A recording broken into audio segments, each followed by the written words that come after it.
This video is brought to you by Manscaped. A few months ago, a viewer recommended to me a film called Free Jimmy and said that if I like ugly CGI movies, then I should give this one a watch. And being the sucker for punishment that I am, I decided to look into it. And yeah, this one radiates some kind of fierce, terrifying energy. I mean, just look at the cover. 4 stoners, 3 gangsters, 5 vegans, and a million reasons to free 1 junkie elephant. Okay, considered me hooked. Additional research revealed to me a few other things about this film that caught my attention. First off, it's from Norway, and I don't get to check out their stuff too often, so that's a plus. Next, Free Jimmy is an adult-oriented dark comedy. And as most of us animation fans know, that's pretty rare to see. Like, you got Sausage Party and Bad Cat, but adult animated CGI films are more of an exception than the norm. And finally, this is a movie about animal abuse and drug addiction, and that is very rare to see in the same film, especially for animation. The story is essentially about a malnourished, drug-addicted circus elephant named Jimmy that's trying to escape a bunch of terrible people who only want him for their own selfish reasons. I think it's safe to say that Pixar isn't going to tackle a topic like this anytime soon. Well, unless Doug the dog gets off his meds. I love you, master, and I can't sleep at night. The voices keep me up. So, who are the people behind Free Jimmy? Well, the movie was written and directed by Christopher Nielsen, a Norwegian comic artist. The guy's known for his underground, adult-oriented comics. As a matter of fact, quite a few of the characters from Free Jimmy are based on various comics that Christopher had created. It came out in 2006 in Norway, but got an English release in 2008. Free Jimmy would go on to become Norway's first 3D animated film, and there were quite a few studios that worked on it. It was also the second most expensive film to come out of Norway, costing around $14 million US. Unfortunately, it would only make back around $3 million worldwide, which makes it a financial failure. Also, critics were really hard on this film. Simon Pegg was the guy behind the screenplay, and I thought he did a fine job. But a lot of people did not feel the same way. It got like a 10% from critics on Rotten Tomatoes, with many of the reviews ripping into the film, saying that it was dumb and ugly. IMDb is a bit more kind though, with a 6 out of 10 rating. So on the international stage, Free Jimmy got railed pretty hard, both critically and financially. But the locals seem to have enjoyed the film. But it's been 15 years since the movie was released, and it makes me wonder, has it gotten better or worse with age? Is Free Jimmy just some crass, empty film that only exists to make vulgar jokes? Or does it have something more to say? Well, let's find out. So, what's the story about? Well, the movie starts off with some animal rights activists trying to liberate some animals from a testing lab. It doesn't go well. We're then introduced to the stoners of the movie, Odd, Gaz, and Flea. They live in a crummy apartment in Norway, and they drink booze, they smoke pot, and are just looking for an easy buck. And it just so happens that their friend Roy can hook them up with some jobs at the Russian circus. We're also introduced to these Scottish hunters, but we don't see them again until like the end of the film. We're then introduced to Jimmy, a drug-addicted, abused elephant who is rotting away at this crummy circus. Roy says that they got Jimmy hooked on uppers for when they need him to perform, and then downers for when they need him to chill out. Needless to say, it's kind of awful, and you can really see the torment in Jimmy's eyes. During a performance, Jimmy freaks out because he was given the wrong drugs, and he escapes. The stoners take off to go find him because they discover, ready for this? There's over $1 million worth of stolen heroin that's being hidden inside of Jimmy's butt. Oh my God, you poor thing. Apparently it was stored there because Roy was hiding it from the Russian mafia. Go figure. So, naturally, the circus guys want to get their hands on the drugs, and the animal rights activists find out about Jimmy too, and want to save him. Also, there are these biker guys who are hired by the mafia, and they're tracking down Jimmy too. So begins a massive hunt for Jimmy, as the poor thing nearly dies while lost in Norway. Lucky for Jimmy, a moose finds him, and it nurses Jimmy back to health. Actually, it's really touching, because Jimmy here is having withdrawals, he's shaking, he's losing his mind, and he is barely hanging on for his life. A bunch of hijinks happen amongst the different groups. Oh, there's drama, there's fighting, there's goofiness. But everything ultimately ends with each respective party trying to claim Jimmy at the same time. The hunters, the animal rights activists, the circus guys, the mafia. They all have their own agendas. By the way, the animal rights activists are doing it for glory, and they rarely save the animals that they do quote-unquote save. So I wouldn't be viewing them as the good guys. In this movie, there are no good guys. Well, except for Jimmy and the moose. At the end, there's a big fight where a bunch of people die. Jimmy also fights for his life and almost escapes, but he's then shot and bleeds out. The moose then gets pissed off and causes a rock slide, so no one can claim Jimmy's body. Defeated, the circus guys go home, and that's the end of the movie. A very bittersweet conclusion, but hey, I respect that. So, what are my overall thoughts about Free Jimmy? Well, let's start off with the story. Surprise, surprise! I genuinely liked the plot. I legit thought that this movie was going to be a slog to get through, but it genuinely held my attention. The story had a lot of moving parts, with each respective group of crummy people pursuing Jimmy for their own selfish reasons. Like, none of these people cared about Jimmy for Jimmy's sake. The animal rights folks only wanted him for glory. The circus guys and the mafia only wanted Jimmy for money. And then the hunters only saw him as a big trophy to kill. The only character who cared for Jimmy was Moose, and that was it. In that regard, I really felt for Jimmy and his plight. I was legit cheering for him to escape, to recover and find some semblance of a healthy life, and overcome his drug addiction. Actually, while researching this film, I discovered that this movie was dedicated to Christopher Nielsen's brother, who had died due to drug addiction. So this movie comes from a genuine place of inspiration. As far as the voice acting goes, it was good. There were some big names in the English dub for this movie. Woody Harrelson, Simon Pegg, Kyle MacLachlan, David Tennant. Solid performances across the board. No complaints from me. And speaking of which, the dialogue was solid too.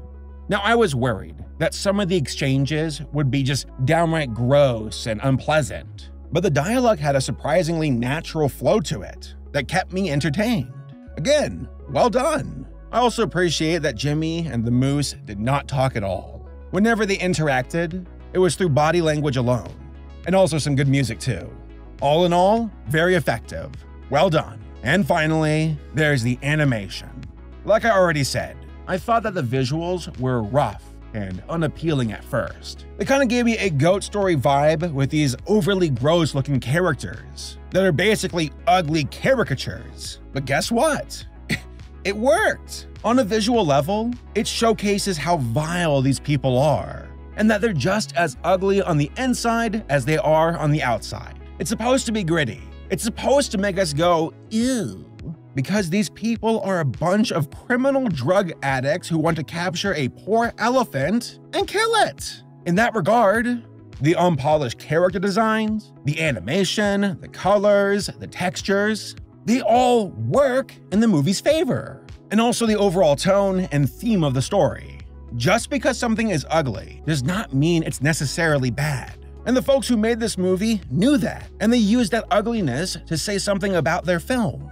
That, or it's just fun to make gross-looking characters. And guys, did I feel bad for Jimmy? Like, you can really see the pain in his eyes, and how damaged he truly is. His teeth are broken, his ears are ripped, his tusks have been cut off and sold. The guy has been abused to hell and back. And every bit of his design says that without saying a word. Oh, and we also get some trippy 2D animated scenes too, which are like absolutely inspired by Dumbo's pink elephants on parade. Plus a clown who kind of looks a bit like Homer Simpson. Huh, okay. In conclusion, Free Jimmy was, in my opinion, a pleasant surprise. Now, I wouldn't say that it's an amazing movie, but I also don't think it was terrible by any means. Now, to be fair, I did have low expectations going into it, so that probably helped. But to the film's credit, it held my attention the entire way through, which is, to me, one of the most important aspects for any movie at all. Do I care about the characters? Am I invested? Yeah, I legit was. I wanted to see Jimmy free himself. I wanted him to be happy and enjoy the rest of his life. Talk about a bittersweet ending, right? The gritty visuals, the ugly characters, the overall crass tone of the movie works in its favor. It's a dark, adult, animated comedy after all. So why should we expect it to be anything like a Pixar film? Actually, that's something that got underneath my skin. These reviews back in 2008 were all like, "Oh, this movie is awful, and the animation is terrible." In hindsight, I think that these reviews are harsh, and they try to hold Free Jimmy to the standard of Pixar or DreamWorks, which is not fair at all. This is an adult animated movie that was more than just mindless sex or fart jokes. Is it a bit unrefined? Yes, but it also had something to say about drug addiction and trying to recover from it, and I think that's worth acknowledging. Now, Free Jimmy is not for everyone, but for me, I liked it. And as far as adult animation goes, this one deserves a shout out for doing something different and having the ability to hold its ground as a movie. It has a solid story, good visuals, and was engaging enough to hold my attention the entire way through. So this one gets a recommendation from me. Check it out, or I'll blow you up with a hand grenade. Seriously, why did the vegan have a hand grenade? That's kind of weird. Hello everyone, I'm Saberspark. Yes, I'm real. Yes, I'm incredibly handsome. And I'm not just a cartoon. And by God, looking in this webcam, I desperately need a haircut upstairs. But I don't need a haircut downstairs, because Manscaped's got me covered on that end. You know, I work these things into the video because I'm smart in my brain. So a big shout out to this video sponsor, Manscaped. I've promoted them before, I've used them for the last few months, and I genuinely like the products. I think it's legit. I mean, we're stuck at quarantine. I think it's good for men to focus on their personal hygiene, and that includes downstairs. Manscaped is the global leader in men's grooming and hygiene, creating the world's first all-in-one men's grooming kit that has you covered from head to toe, literally. Do y'all hear the fire trucks outside? Oh no. It's YouTube. They heard me talking about my downstairs. So again, I've been using Manscaped since November when I promoted them on my Cleopatra video. And I'm not even going to pretend where it's like, I'm gonna open the box and act surprised. Because like, no, I've used it and my balls do thank me. And yeah, this is the case it comes in. The Manscaped, oh gosh, what's the model? I know what it is. Yes, it's the Perfect Package 3.0 kit. And I have a bad memory, which is why I forgot to say it. And it's cool, it comes in a cool box, and it's got all kinds of knickknacks and paddywhacks. Whacking you downstairs. Not like that. So there are over 2 million men who have used Manscaped products. I'm one of them. And this kit is full of all kinds of products that are very helpful, and I highly recommend. First off, there's this really cool case that's for free, by the way. They just include it in the box, and it's a great thing to carry your stuff. As you can see, I'm currently doing that right now for my stuff. Got the cologne. I love this stuff. Little spray downstairs, little spray on the neck. Your partner will thank you. There is the ball deodorant. Man, I was excited to use this the first night I got to deploy it. I was like, wait, honey, hold on. I want to use my ball deodorant. There's the nose trimmer. Oh my God, the nose trimmer. This is great. I hate plucking my nose hairs. It hurts so much, but the get all up in there and they're gone. Oh my God. This one rocks. I love this one. And there's the box for it too. This box I destroyed like a child opening it. The Shears 2.0. And I genuinely carry this around. This is the nail clipper. I love it. This is a great tool. And there's the rest of it too. Where did I put it? There it is. I like the case. The Manscaped case for the tools. You got a nail file. That's also nice. Clippers. Tweezers. I like it. Again, it's cool. I like the carrying case for it. It's nice and professional and very well put together. And then there's the magnum opus, the Lawnmower 3.0, which is a cordless body trimmer that is waterproof, so you can, groom yourself easily without having to worry about water from the shower. And I love this thing. It's got a little laser on it, a little light, you see that? To help, basically guide through the forest that is downstairs without having to cut down any big wood. I can't do a video like this and not make puns. Come on. This is nice. This definitely does the job downstairs. And I appreciate how accurate it is, because you don't want to take any chances when you're focusing down there. Comes with a cool kit for carrying, and it's got a bunch of different size blades. Where are you? Where are you? Oh, that's the battery part. I know it's in here somewhere because I used it. Aha, there it is. You can put that on the device. Ta-da! Isn't that cool? I like it. Also, don't cut you at all. No cutting of the skin. Again, very important, because you don't want that. You don't want that near your guy. Again, as I said, the case, it's free, it's on the house. I really appreciate that. There's also, of course, a charging station for your different devices, which is, hey, you gotta charge them up so you can use them. And again, I just appreciate all the different ways. There's the carrying case. There's another carrying case. It's just, which all goes into a larger carrying case. And by the way, the boxer briefs. There's a free pair of boxer briefs that come with this kit. And that one, I think, might be the biggest winner for me. And it's also on the house. They include it. I'm wearing it right now, so I can't really show it.